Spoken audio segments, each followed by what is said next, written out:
Hallelujah. Praise the Lord. Once again, I'm so richly honored and greatly honored by the Lord to be amongst a wonderful people.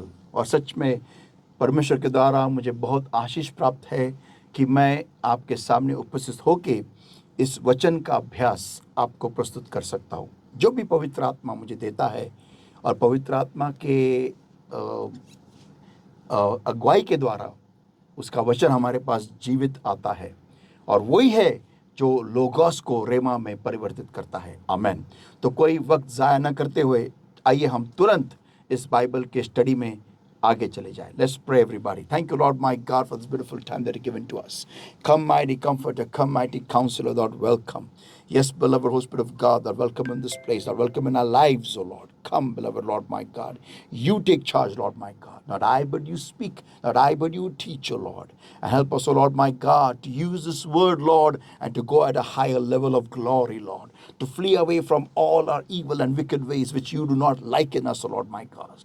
And I pray, Lord my God, empower us all, my Lord my God, with the precious word, Lord, that we'll be able to turn away from all our evil and wicked ways, O Lord, and we'll be able to walk in your ways, a better, much more better version than what we were yesterday, O Lord. Holy Spirit of God, you take charge right now. In Jesus' mighty name we pray and we ask. Amen. Hallelujah hallelujah hallelujah. तो आइए परमेश्वर के लोगों, फिर से एक बार हम हमारा विषय जो चल रहा है और वो है पाप के बाद, और आज का उपविषय है हाउ टू अवॉइड सिन। पाप को कैसे अवॉइड करना या फिर पाप कैसे नहीं करना।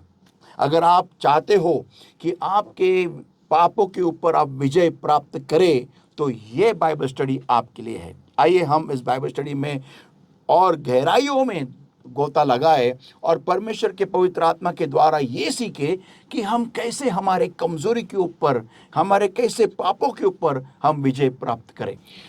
तो परमेश्वर के लोगों, हम खोलेंगे याकूब की पत्री इसका 13वां अध्याय याकूब की पत्री इसका पहला अध्याय वचन 13 से 15। James chapter 1 verse 13 to verse 15 पढ़िए। जब किसी की परीक्षा हो तो वह यह न कहे कि मेरी परीक्षा परमेश्वर की ओर से होती है, क्योंकि न तो बुरी बातों से परमेश्वर की परीक्षा हो सकती है और न वह किसी की परीक्षा आप करता है। ओके, अभी यहाँ पर जो परीक्षा जो शब्द है वो परीक्षा हम न इस्तेमाल करते हुए, लेकिन इंग्लिश का हम शब्द इस्तेमाल करेंगे और उसका जो ट्रांसलेशन है वो है प्रलोभन। ओके, तो प्रलोभन परमेश्वर किसी को भी प्रलोभित नहीं करता, क्योंकि वो खुद किसी भी चीज के द्वारा प्रलोभित नहीं होता है। आमेन। आइए हम वचन 14 से आगे पढ़ेंगे और ये हमारे नींव का वचन है, वचन 14 और 15।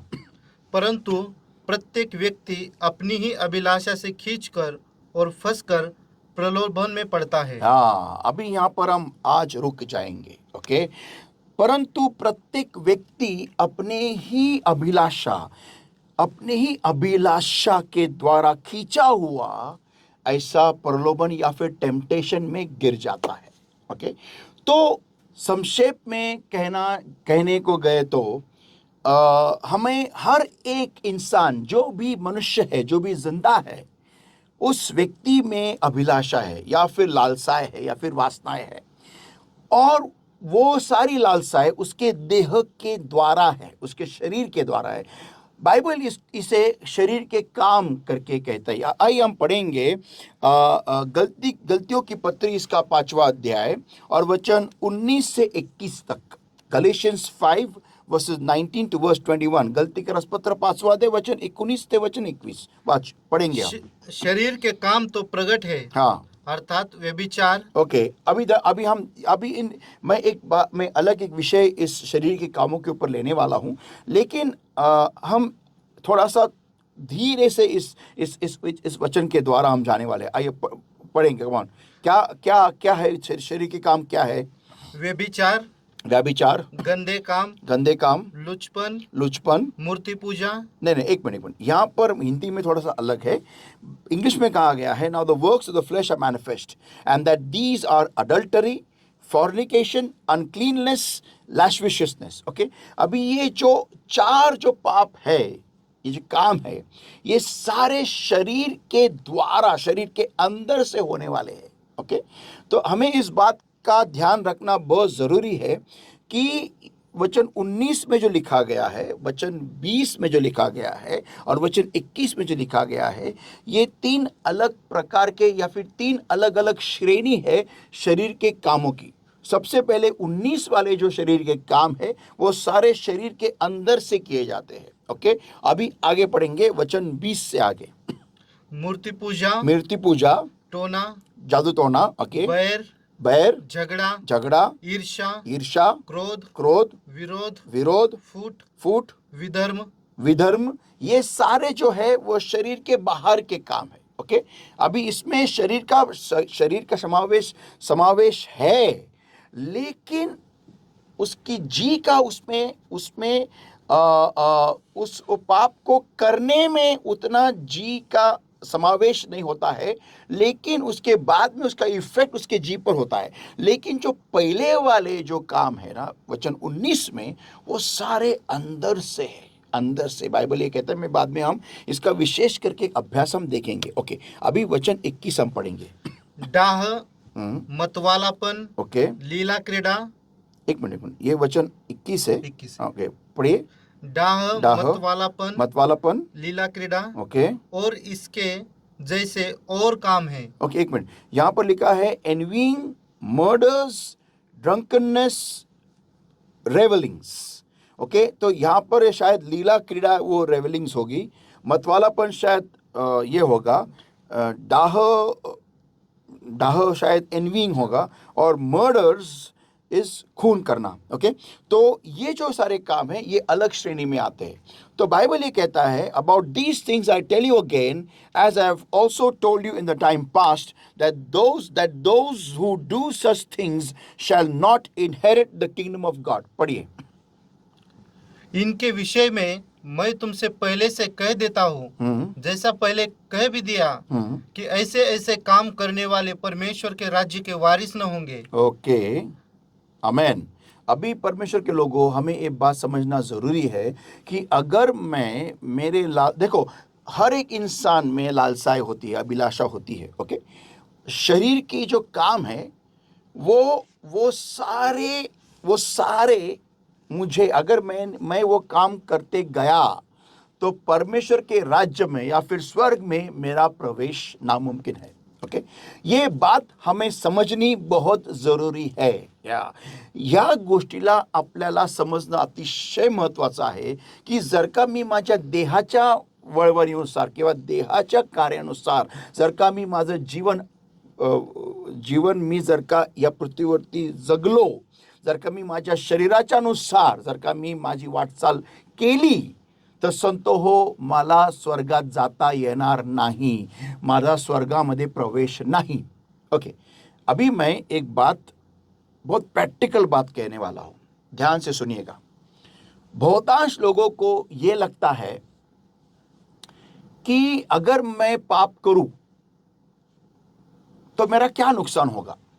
ओके, बहुतांश मसीह लोग दुनिया के लोगों के पास देख के खुद का एनालिसिस करते हैं, या खुद को उस हिसाब से तोल मोल करते हैं कि देखो ना, वो जो विधर्मी है वो कैसा जी रहा है, वो कैसे जी रहे, इतना भोग विलास, ऐश आराम, धिंगाना मस्ती, बार में जाओ, पब में जाओ, दारू पियो, सिगरेट पियो, सट्टा लगाओ, चरस गांजा लो, मस्त यहाँ घूमो वहाँ घूमो, इधर हॉलिडे उधर हॉलिडे, ये वाटर पार्क, ये फलाना, ये डिमका, इधर गया उधर गया, कितना भोग विलास में जीते, कितना ऐशो आराम की जिंदगी है जीते हैं।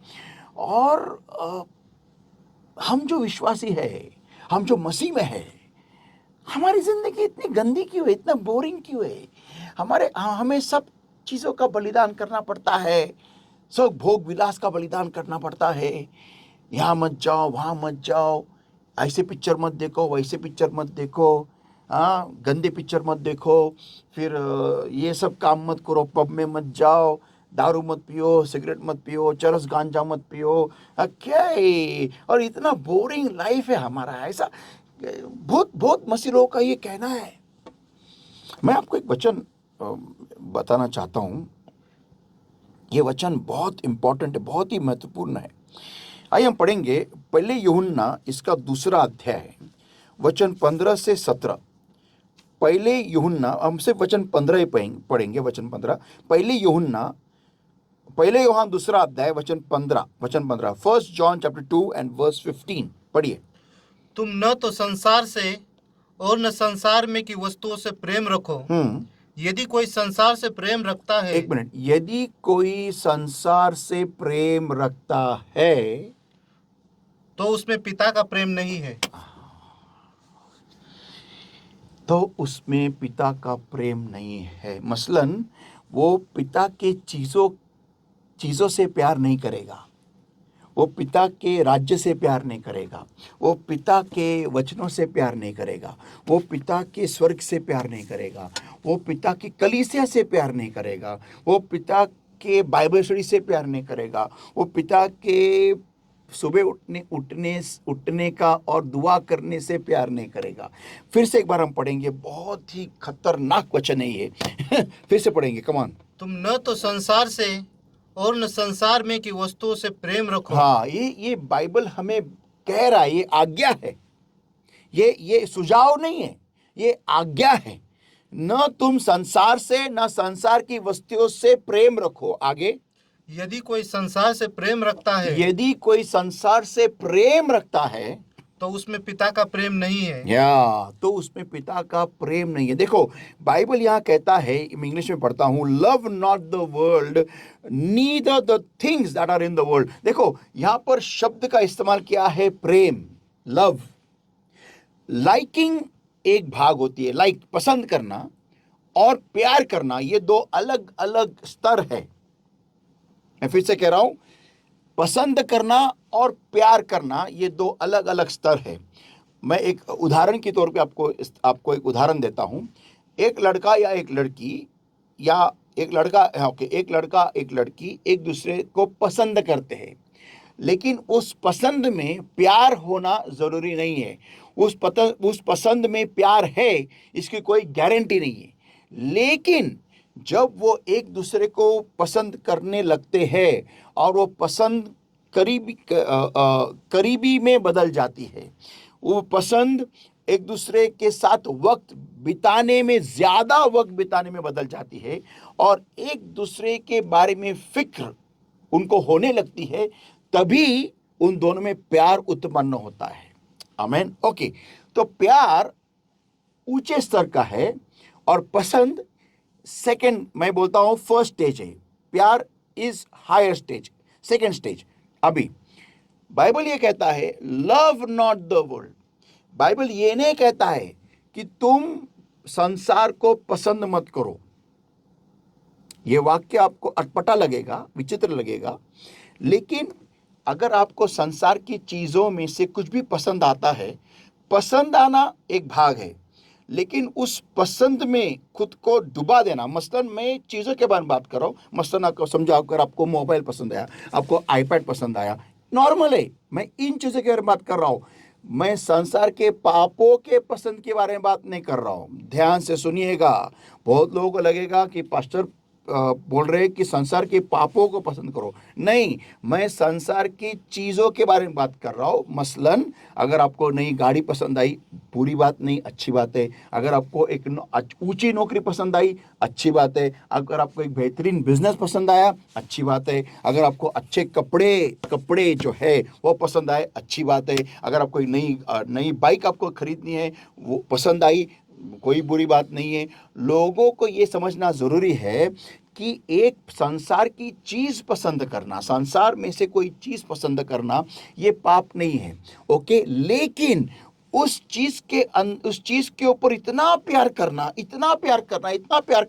कि मैं मेरे खुदा को भूल जाता हूँ, ये पाप है। तो वो चीज़ कुछ भी हो सकती है दुनिया में। ओके, हाँ, लेकिन अगर वो चीज परमेश्वर के वचन के अनुसार अगर वो गलत है, तो वो पाप है। तो वो पसंद करना भी गलत है।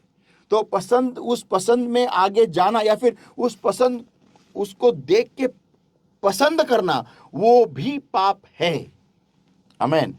ओके, तो आगे, तो परमेश्वर के लोगों, ये बात को समझना बहुत जरूरी है हमें कि मुझे संसार की चीजों से प्यार नहीं करना है। What is love? प्यार क्या है? उस चीज को, उस व्यक्ति को मैं मेरे खुद में इतना समा लेता हूं, इतना समा लेता हूं कि मैं मेरे खुद का होश खो बैठता हूं और मेरा अस्तित्व वो चीज या फिर वो व्यक्ति बन जाती है। मैं फिर से कह रहा हूं, व्हाट इज लव? प्यार क्या है? कि मैं उस चीज या उस व्यक्ति में इतना खुद को डुबो लेता हूं, इतना खुद को खो डालता हूं कि मैं मेरा अस्तित्व क्या है, मैं वही भूल जाता हूं। इसको हम प्यार कहते हैं। ओके, तो बाइबल कहता है love not the world neither the things that are in the world. मैं संसार की चीजों को, मीन्स पाप वाली चीजों नहीं बता रहा हूं मैं, जो भी नेचुरल चीजें हैं या फिर मोबाइल है, टीवी है, फ्रिज है, अच्छा घर है, बड़ा घर है, पेंट हाउस है, बंगला है, कुछ भी है, मैं उनको पसंद कर सकता। Yes, I like it but I don't love it. मैं पसंद करता हूं लेकिन प्यार नहीं करता हूं। अगर वो मेरे जिंदगी से निकल गया तो मैं खुद को खलास नहीं करूंगा। हाँ, लेकिन अगर यीशु मसीह मेरे जिंदगी से निकल गया तो मैं खलास में हूं। आमेन। ये है मेरे कहने का मतलब। आमेन। अभी तो बाइबल ये कहता है जिसके अंदर संसार की चीजों के ऊपर, if any man love the world, पढ़िए, अगर कोई इंसान, अगर कोई मनुष्य, आगे 16 नहीं वही 15, यदि कोई संसार से प्रेम रखता है हाँ तो उसमें पिता का प्रेम नहीं है। हाँ, यदि कोई संसार से प्रेम रखता है तो अगर मेरे में, मैं अगर ये कहता हूं क्या यार ये विधर्मी लोग, दुनिया के लोग क्या धमाल करते हैं, अगर उनके कारनामों को आप धमाल करके कह के आप बोल रहे हो, इसका मतलब आपके अंदर पिता का प्रेम नहीं है, पिता के लिए प्रेम नहीं है, पिता के चीजों के लिए प्रेम नहीं है, पिता के स्वर्ग के लिए प्रेम नहीं है, पिता के वचनों के लिए प्रेम नहीं है, पिता के कलीसिया के लिए प्रेम नहीं है, पिता के दुआ के लिए प्रेम नहीं है। आपको पिता के कुछ भी चीजों के लिए आपको प्रेम नहीं है, क्योंकि अगर आप संसारी लोगों के कारनामों को देखकर अगर आप बड़े खुश हो रहे हो, क्या यार उनका धमाल देखो, यार उनका मजा देखो, कभी इधर इस 5 स्टार में जाके डांस करते, कभी उधर जाके धमाल करते, उधर आईपीएल का मैच हो रहा था उधर स्टेडियम में जाके धमाल कर रहे थे। भाई क्या यार लाइफ है, एंजॉय। बेंच खरीदा उन्होंने यार, बेंच खरीदा। और हमारा लाइफ यार कैसा है? अगर आपको ऐसा फील हो रहा है तो आप खतरे में हो भाई बहन, आप खतरे में हो। आपको उनके भोग विलास को देखकर इधर दुख होना नहीं चाहिए। You should not feel bad looking at their enjoyment. क्योंकि वो, आपको मालूम है वो ये सब क्यों करते हैं? क्योंकि उनके अंदर ना एक खालीपन है, खालीपन। उनको बड़ी बेचैनी महसूस होती है जब वो अकेले होते हैं। जी हाँ, मैं कुछ तो बहुत बहुत ही महत्वपूर्ण कह रहा हूं। जेव्हा ते एकटे असतात ना त्यावेळेस त्यांना फार रिकामं वाटतं, रिकामं। त्यांना बेचैनी होती, उनको बेचैनी महसूस होती है। उनको ऐसा लगता है कब मैं बाहर जाऊं, कब मैं किसी को मिलूं, कब मैं किसी को फोन करूं, क्योंकि वो अकेले उनको रहना पॉसिबल ही नहीं है और नामुमकिन है वो, क्योंकि उनकी जिंदगी अकेले मतलब मौत। और वो ये खालीपन भरने के लिए, यहां पर जो खालीपन है भरने के लिए, वो डिस्को में जाओ, पब में जा, इधर जा, उधर जा, पर्वत पे जा, नदी में जा, वाटरफॉल में जा, उधर जाके नहा। ये सब क्यों वो करते हैं? ताकि वो खालीपन भर जाए। मैं ये नहीं कह रहा आप वाटरफॉल में मत जाओ, मैं ये नहीं कह रहा आप पर्वत चढ़ने मत जाओ, मैं ये नहीं कह रहा आप नदी के पास मत जाओ, मैं कह रहा हूं आप जाओ, लेकिन उनको देख के आपको बुरा नहीं महसूस होना चाहिए कि यार क्या धमाल करते हैं यार। अगर उनके स्टेटस को देख के अगर आप बोलते हैं क्या धमाल करे यार, देखना यार पब में गया यार, डांस किया यार, देखना क्या यार, अरे सलमान के साथ फोटो नहीं आ रहे यार, अपन जाते थे अपना भी फोटो आता है। अगर आपको ऐसा फील हो रहा है, अरे यार यार ऋतिक ऋतिक के साथ, अरे यार क्या यार, अगर आपको ऐसा फील हो रहा है, इसका मतलब पिता का प्रेम या पिता के चीजों के बारे में प्रेम आप में नहीं है। इसका मतलब आप खतरे में हो, यू आर इन डेंजर, तुम्ही धोक्यात आहात, नरकामध्ये जायच्या धोक्यात आहात। मैं आपको एक बात बताना चाहता हूँ, ध्यान से सुनिएगा। आपको मालूम है आपका उद्धार क्यों हुआ है? मैं आपको बताता हूँ, आपका मेरा आपको बताता हूँ, हम सबका उद्धार इसलिए हुआ है क्योंकि हमारा सबका नाम मेमने के जीवनी पुस्तक में लिखा गया है। इसीलिए आज हम उस उद्धार की जिंदगी में है, उस उद्धार के जीवन में है, इसीलिए है। अगर हमारा नाम उधर लिखा नहीं होता ना, तो आज हम दुनिया के लोगों की तरह नाश के या फिर विध्वंस के मार्ग पे चल रहे होते। और इसी बात को लेकर हमें बहुत खुशी मनानी चाहिए कि हमारा नाम उस मेमने के जीवनी किताब में लिखा गया है। इसी बात के ऊपर, बाकी और कोई बात तुम्हें खुश नहीं करनी चाहिए। यही बात काफी है। तुम्हारे पूरे जीवन भर इस कालावधि में, धरती के कालावधि में, इस पूरे जीवन भर आपको इतनी खुशी होनी चाहिए कि आप खुशी से फूले नहीं। इतना कि यार मेरा नाम उस जीवनी किताब में लिखा हुआ है। परमेश्वर, इससे बड़ा डिस्को क्या है, इससे बड़ा पॉप क्या है, इससे बड़ा खुशी का मौका मेरे लिए क्या है? 10 करोड़ धोनी अगर इतने छक्के मारे, या फिर कोहली उतने छक्के मारे, या फिर वो तेंदुलकर इतने छक्के मारे, उससे कहीं ज्यादा मुझे खुशी है क्योंकि मेरा उद्धार हो गया है और मैं परमेश्वर के साथ स्वर्ग में होऊंगा। ये आपको सबसे ज्यादा खुशी देने वाली चीज होनी चाहिए आपकी जिंदगी में। आमेन, आमेन, यस।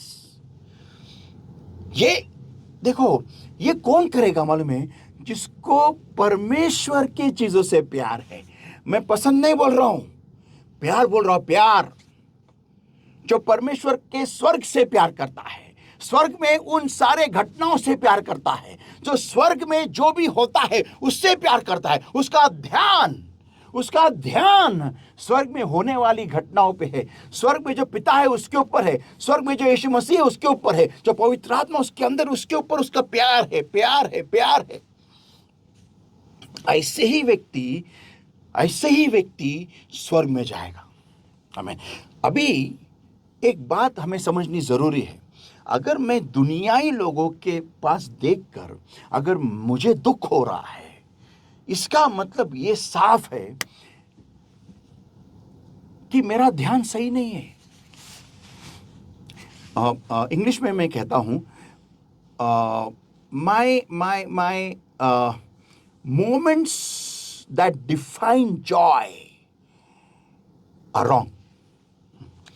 हिंदी में, जिन घटनाओं से मैं आनंद महसूस करता हूं वो गलत है। मराठीत सांगतो, ज्या गोष्टींमुळे मी आनंदित होतो त्या चुकीच्या आहेत। तो परमेश्वर के लोगों, मेरा जो आज का जो वचन है, ये वचन का नींव ये है कि मुझे पाप से, मैं कैसे पाप को नहीं करूं। उससे पहले मुझे एक सवाल है, कितने लोग चाहते हैं कि तुम पाप से निकले या फिर आप पाप नहीं करें?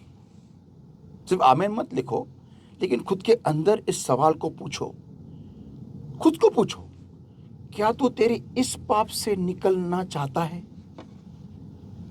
It's a very important question. एक बहुत ही महत्वपूर्ण सवाल है। क्या तू इस पाप से निकलना चाहता है?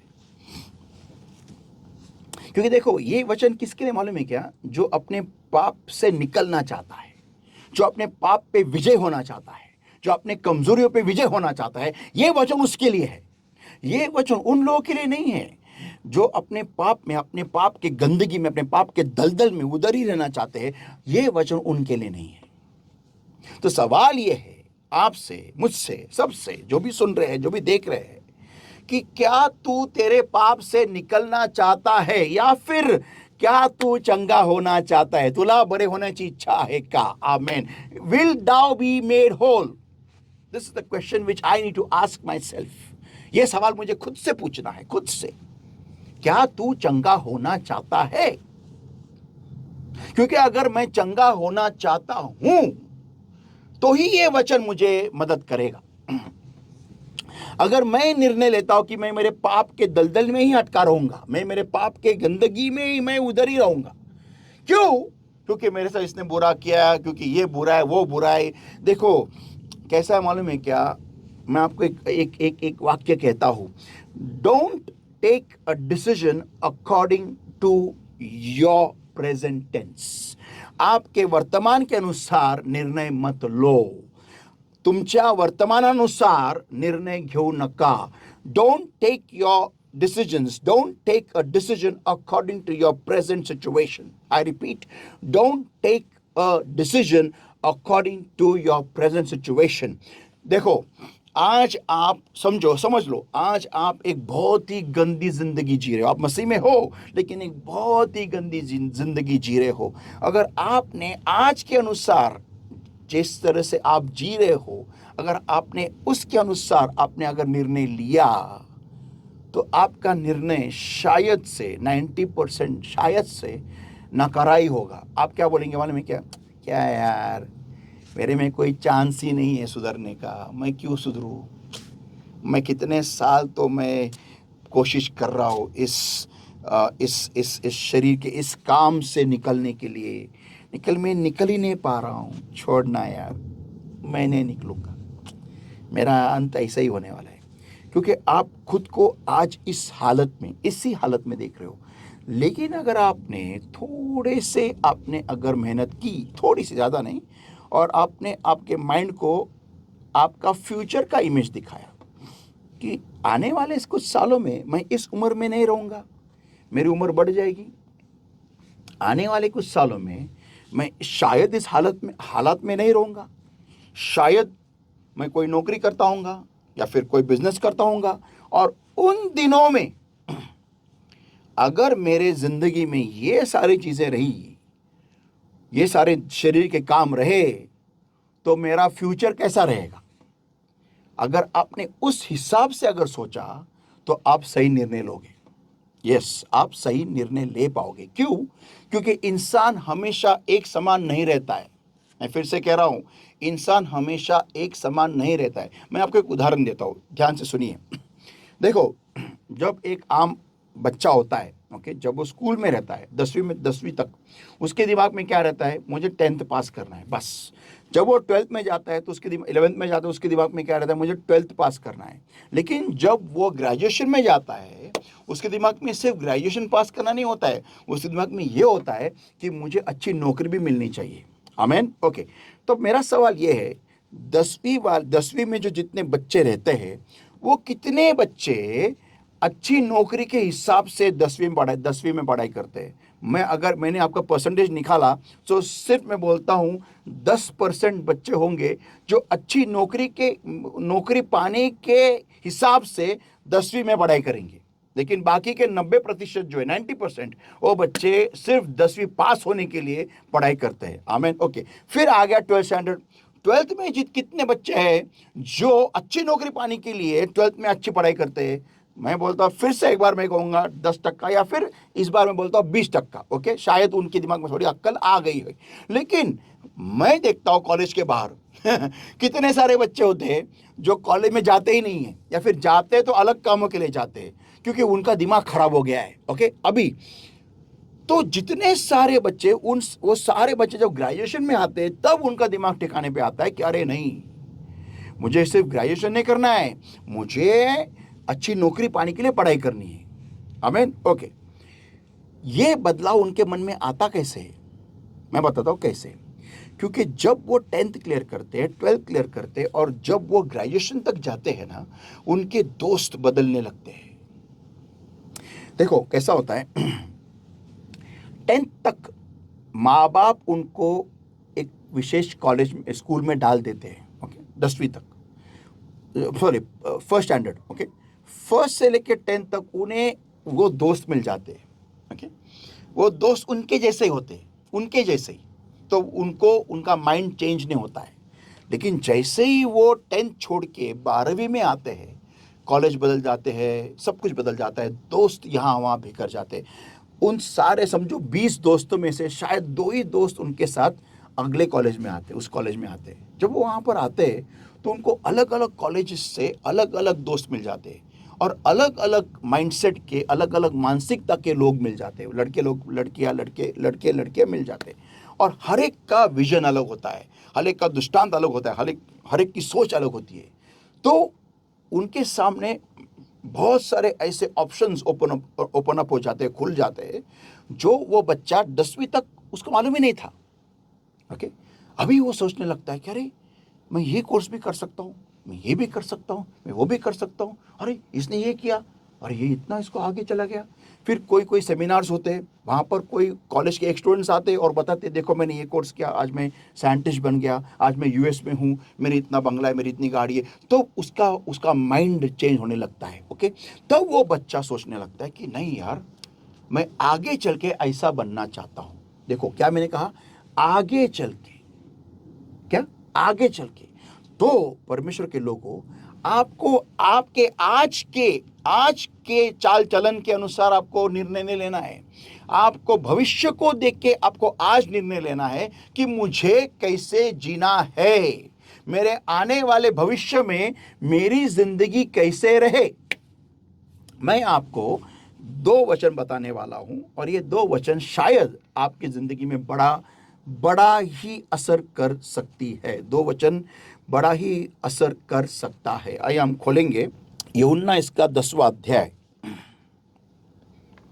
यूहन्ना इसका 10वां अध्याय और वचन 10 हम पढ़ेंगे। यूहन्ना इसका 10वां अध्याय वचन 10, the thief cometh not but for to steal and to kill and to destroy. पढ़ेंगे, चोर किसी और काम के लिए नहीं, हाँ देखो, चोर किसी और काम के लिए नहीं, परंतु केवल चोरी करने और घात करने और नष्ट करने को आता है। आमेन। परंतु केवल चोरी करने, घात करने और नष्ट करने के लिए आता है। फिर से क्यों आता है वो? चोरी करने और घात करने और नष्ट करने को आता है। हमें ये बात समझनी जरूरी है कि शैतान का कोई भी काम, मैं फिर से दोहरा रहा हूं, शैतान का कोई भी काम तुम्हारी भलाई कभी नहीं करने वाला। जो भी शरीर के लालसाएं है वो सारे शैतान के काम है, और एक भी लालसाओं को लेकर अगर आप जीने लगे तो आपकी भलाई कभी होने वाली नहीं। ये बात आपको आपके खून में डालनी है।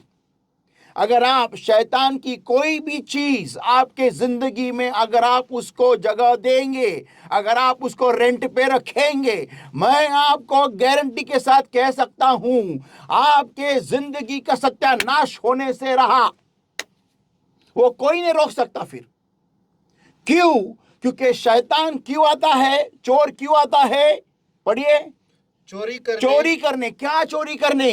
जो भी वचन परमेश्वर का आपके अंदर आता है उसे चोरी करने के लिए। आगे, और घात करने। फिर वो उस वचन को ठहरे नहीं देता, आपके मन में उसको रुकाए नहीं रखता, वो आपको इतना भूलभुलैया में डाल देता है कि आप वचन को भूल जाते हो। आप सिर्फ कलीसिया में या फिर इस बाइबल स्टडी में सिर्फ वचन सुनोगे, उसके बाद में आप उस वचन को भूल जाओगे। शैतान इसकी पूरी जद्दोजहद करता है, पूरी मेहनत करता है, शिद्दत से मेहनत करता है कि आप वचन नहीं सुने, और अगर आप सुने तो आप भूल जाए।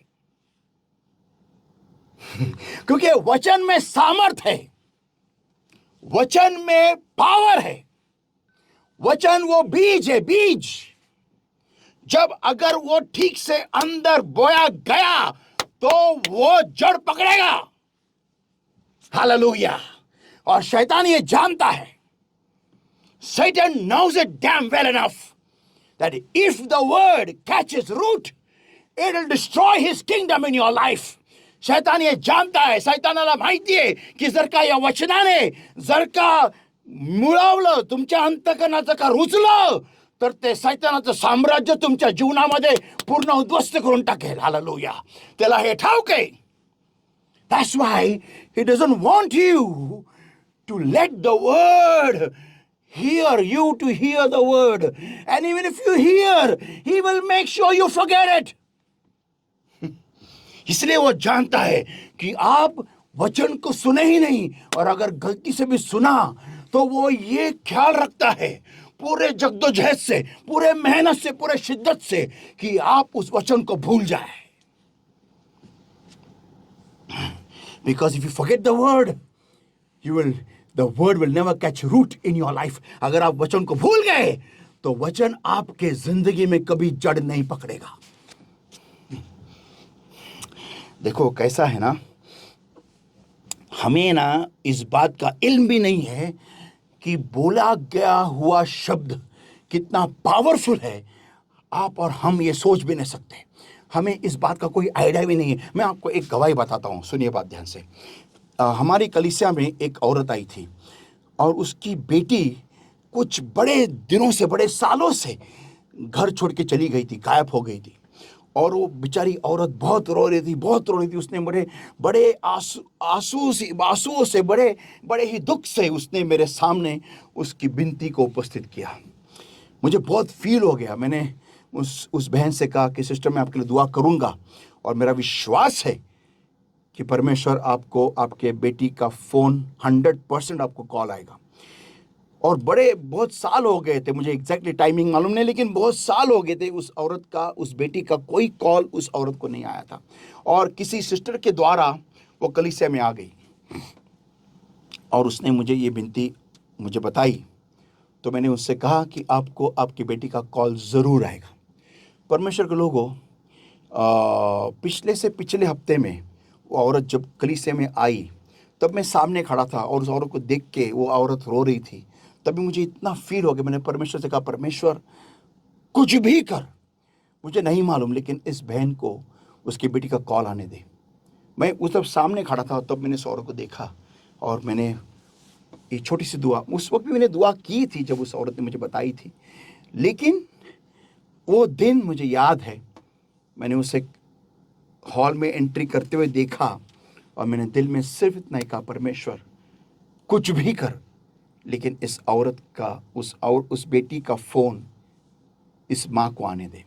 और परमेश्वर के लोगों, मुझे उस बहन ने गवाही दी कि उसकी बेटी का उसी हफ्ते में फ़ोन आया. वो हैदराबाद में मिली और उसने शादी कर ली है, उसके 2-3 बच्चे हैं, और उसने उसके माँ को फ़ोन लगाया और बात की. अब मेरा सवाल ये है, उस औरत की जो दुआ थी उसने मुझे कुछ हफ्ते पहले बताई थी, लेकिन जब मैंने औरत को फिर से देखा दूसरी बार, मेरे दिल में कुछ तो भी हुआ. और तब मैंने कहा परमेश्वर से कि परमेश्वर होने दे, आज इस औरत की विनती तो सुन ले. परमेश्वर के लोगों, ये मेरे मुंह से निकलने वाले, मेरे मुंह से भी नहीं, मेरे दिल से उठी हुई एक दुआ थी उस बहन के लिए. और परमेश्वर ने उन शब्दों को सुना. ध्यान से सुनिएगा, जो भी अल्फाज जो आपको सुनाई भी नहीं देते ना, लेकिन अगर आप दिल से बोलते हो, पूरे दिल से बोलते हो, उसका असर, उसका रिजल्ट आपको प्रैक्टिकल में, रियलिटी में दिखाई देता है. दुनिया इसी नियम पे खड़ी है. God said let there be light and there was light. परमेश्वर ने कहा प्रकाश हो और प्रकाश निर्माण हो गया. परमेश्वर ने बोला. This is the law of the world. ये दुनिया का नियम है, इस भूमंडल का नियम है. इस दुनिया में जिस पृथ्वी पे हम है, उसका ये अलिखित नियम है कि आप जो भी बोलोगे वो होगा. तो परमेश्वर के लोगों, शैतान ये जानता है कि अगर इन्होंने वचन को सुना तो सुना हुआ वचन वो भूल जाए और अगर उन्हें याद भी रहे तो वो वचन उन्हें समझ में नहीं आए। इसके लिए वो जगदोजहद करता है, बड़ी मेहनत करता है। शैतान अतिशय आटापिटा करतो की तुम्हाला हे वचन कधीच कळू नये, आणि जरी तुम्हाला ते वचन ऐकायला आलं तर तुम्हाला ते वचन तुमच्या अंतःकरणात रुजू नये, आणि जर का रुजलायला लागलं तर तुम्हाला ते समजू नये, म्हणून तो अतिशय मेहनत घेतो, भरपूर मेहनत घेतो तुम्हाला ह्या वचनापासून दूर ठेवायला। देखो ना कैसा है, तुम्हारे जिंदगी में बुरा कोई दूसरा करता है लेकिन तुम गुस्सा परमेश्वर पे होते हो। कमाल हो गया, बजाओ ताली तुम खुद के लिए। कैसे हम बेवकूफ लोग हैं। बुरा कोई इंसान करेगा, गुस्सा हम परमेश्वर पे हो गए। वाह, आपको नहीं लगता है आपको कोई डमरू दिखा के टमरू कर रहा है? आपको नहीं लगता है आप मदारी के हाथ में बंदर हो? आपको नहीं लगता है? जो आपको येड़ा बना रहा है, येड़ा। घान कोई जिंदगी में आपका कोई इंसान करता है लेकिन आप कलीसिया छोड़ देते हो। कोई इंसान आपकी जिंदगी में आपकी बर्बादी करता है लेकिन दुआ आप छोड़ देते हो। कमाल हो गया, कमाल हो गया। हाँ, कोई इंसान आपकी जिंदगी में आपकी वाट लगाता है लेकिन परमेश्वर का वचन पढ़ना आप छोड़ देते हो। आप क्या कहते हो, अगर परमेश्वर के लोग ही ऐसे हैं तो क्या फायदा दुआ करके। अरे कभी यीशु मसीह ने कहा है उसके बाइबल में कि परमेश्वर के लोग बोले तो मैं, ऐसा यीशु मसीह ने बोला है? नहीं ना। आप किस क्रूस के पास देख के यीशु मसीह में आ गए? कौन सा क्रूस, बीच वाला या साइड के दो वाले? आप ही उसका निर्णय ले लो। कोई कारण नहीं चलने वाला। मुझे एक बात बताइए, जब आदम ने बोला जो औरत तूने मुझे दी, परमेश्वर ने बोला कि उसको, है क्या ये औरत ने तुझे बेवकूफ बनाया? ए हवा, रुक, मेरे आदम मेरे साथ रहेगा, तू निकल बाहर, ऐसे परमेश्वर ने बोला? नहीं, परमेश्वर ने अधिकार सबको समान दिया। भाई आप किसे टोपी लगा रहे हो, किसे टोपी पहना रहे हो? किसी और को नहीं, खुद को। क्योंकि मैं बताता हूं आपको, आने वाले कुछ सालों में आपके आसपास का माहौल बदलेगा। आपके आसपास के लोगों की जिंदगी बदल जाएगी, आपके घर वालों की जिंदगी बदल जाएगी, आपकी भी जिंदगी बदल जाएगी। बाद में आप सिर पिटते रहोगे, आप ये बोलोगे कि मैंने क्यों उस वक्त मैंने क्यों शैतान का सुना और मेरे हाथ में आया हुआ मौका मैंने गवा दिया, क्यों?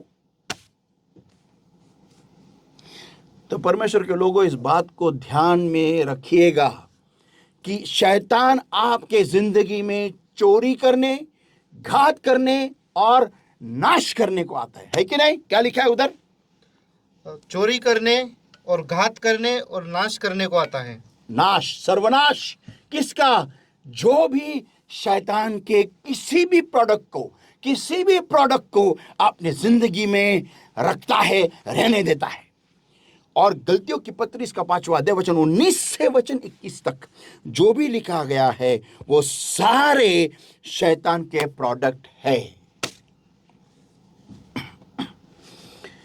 तो सबसे पहली बात तो मुझे ये सवाल पूछना है खुद से कि क्या मैं एक बेहतरीन जिंदगी चाहता हूं? क्या मैं चंगा होना चाहता हूं? मैं फिजिकली नहीं बात कर रहा हूं, मैं शरीर के बारे में बात नहीं कर रहा हूं, सारी चीजें में चंगा। Everything, every area of my life. Do I need to be made whole? मेरे पढ़ाई के क्षेत्र में मैं पूरा होना चाहता हूं, मेरे नौकरी के क्षेत्र में पूरा होना चाहता हूं, मेरे बिजनेस के क्षेत्र में पूरा होना चाहता हूं।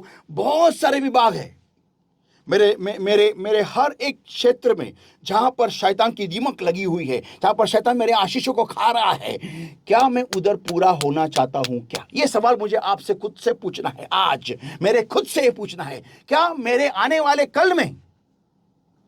कल में मैं कैसे रहूं? बस दैट्स इट। ये सवाल है जो मुझे खुद से पूछना है। अगर मैं खुद से प्यार करता हूं तो do I love my self?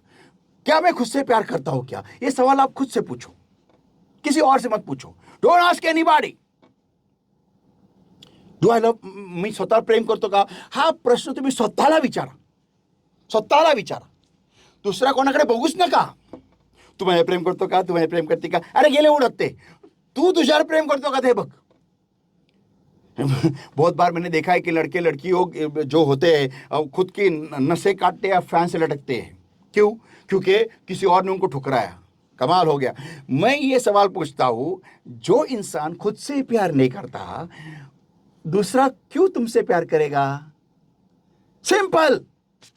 मुझे एक ऐसी लड़की दिखाओ या एक ऐसा लड़का दिखाओ जो कपड़े खरीदने जाते हैं और जूने पुराने कपड़े लेके आते हैं, खरीद के लेके आते हैं. ऐसा एक दिखाओ, मैं मेरा टीचिंग बदल दूंगा. कोई नहीं, हर कोई नया बेहतरीन और उम्दा ही कपड़ा खरीद के लेके आता है. आमीन. तो मुझे एक बात बताइए, अगर आप खुद को उम्दा, बेहतरीन और ऑसम बनाएंगे तो कौन आपको नहीं चाहेगा? मैंने ना, मैं मार्केटिंग का बंदा हूँ और मैंने मार्केटिंग मैंने उसका ऑब्जर्वेशन मेरा बहुत डीप है. मेरा खुद का भी प्रोडक्ट है, मैं खुद बिजनेस करता हूँ और मुझे मालूम है एक प्रोडक्ट के डिज़ाइनिंग के लिए कितनी मेहनत लगती है, मैं जानता हूँ. ओके, क्योंकि मैं खुद डिज़ाइनिंग करता हूँ मेरे प्रोडक्ट्स की. लेकिन मैंने इतनी खतरनाक, इतनी गंदी डिज़ाइनिंग मेरे ज़िंदगी में कभी नहीं देखी एक प्रोडक्ट की, और वो है सिगरेट का पैकेट या तंबाकू का पैकेट. आप देखो, उसके ऊपर ना चित्र होता है, फोटो, कि देखो गला काटा हुआ, यहाँ सड़ा हुआ, सब कुछ. फिर भी लोग उसको खरीदेंगे. फिर भी ये अकेला ऐसा प्रोडक्ट है, अकेला सिगरेट, गुटखा, जर्दा, जो भी है, ये अकेले ऐसे प्रोडक्ट है जिनकी डिजाइनिंग इतनी गंदी होते हुए भी लोग उसको खरीदते हैं. क्यों मालूम है क्या? क्योंकि उनको उसकी तलब है, उसकी एडिक्शन है, उसका एक खिंचाव है उसके ऊपर. लेकिन बाकी देखो, आप लक्स देखो, लाइफ बॉय देखो, क्या टाइड देखो, सर्फ एक्सेल देखो, आप पामोलिव देखो, आप सिंथॉल देखो, कितना खूबसूरती में वो दिखाते हैं उस प्रोडक्ट को. बाप रे, कितना खूबसूरत. इतना दिखाने के बावजूद भी लोग उसको खरीदते नहीं हैं. क्योंकि उनके वो एडिक्टेड नहीं है ना. थोड़ा ऑफर दे दो उनको, किधर 150 साल पुराना साबुन लाइफ बॉय छोड़ के वो लोग लक्स के पीछे भागेंगे. क्यों? क्योंकि उन्होंने गोरी चमड़ी दिखाई, खत्म हो गया. परमेश्वर के लोगों, बेहतरीन से बेहतरीन अगर आपको जिंदगी में कुछ भी चाहिए तो आपको सबसे बेहतरीन बनना पड़ेगा, खुद को बनाना पड़ेगा. और शैतान का कोई भी प्रोडक्ट आपकी जिंदगी में रख के आप बेहतरीन नहीं होने वाले, क्योंकि वो आता ही है चोरी करने, घात करने और नाश करने के लिए. आपको ये समझना है. देखो, बहुत लोग ऐसे होते हैं ना, वो बोलते हैं मैं व्यभिचार नहीं करता, मैं कोई चोरी नहीं करता, मैं कोई खून नहीं करता, मेरे दिल में किसी के लिए नफरत नहीं है. हाँ, मैं सिर्फ यहाँ की बात वहाँ करता हूँ, बस. आपको क्या लगता है ये शरीर के कामों में नहीं है? लिखा है, यहां पर लिखा है. ओके, गलती कोई 35 का 5वां अध्याय वचन 20 में लिखा हुआ है कि जो लोग यहाँ की बात वहां करते वो भी स्वर्ग के राज्य में नहीं आने वाले. तो आप जब आप ये सब करते हैं, आपको क्या लगता है आपकी और आपके बच्चों की जिंदगी बहुत बेहतरीन होने वाली है? नहीं होने वाली. आपके बच्चे बिना अनजाने में ऐसे श्रापों का सामना कर रहे बेचारे कि उनको पता भी नहीं है कि हमें कौन से दुष्ट आत्माओं से हम लड़ रहे हैं, और ये क्यों लड़ रहे हैं उनको बेचारों को मालूम भी नहीं है. और वो वजह है माँ बाप. तो परमेश्वर के लोगों, मेरा एक सवाल है, ये इसका रहस्य देने से पहले मेरा एक सवाल है. क्या आप चंगा होना चाहते हैं? क्या आप ठीक होना चाहते हैं? क्या आप बेहतरीन बनना चाहते हैं? तो ये वचन आपके लिए है।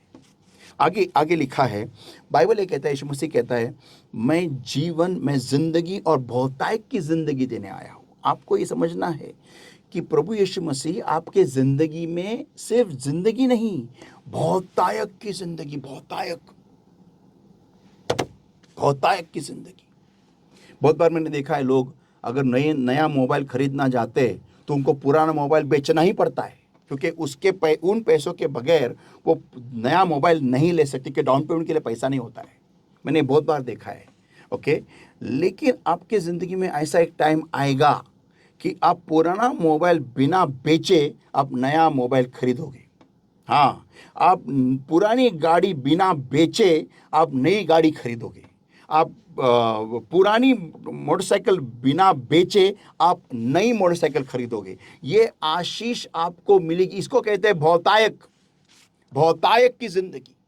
आपको कोई भी नई चीज खरीदने के लिए पुरानी चीज बेचनी नहीं पड़ेगी।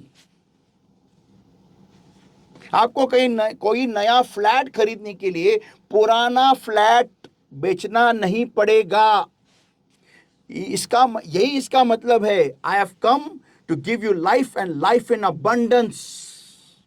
अबंडेंस। बहुतायत।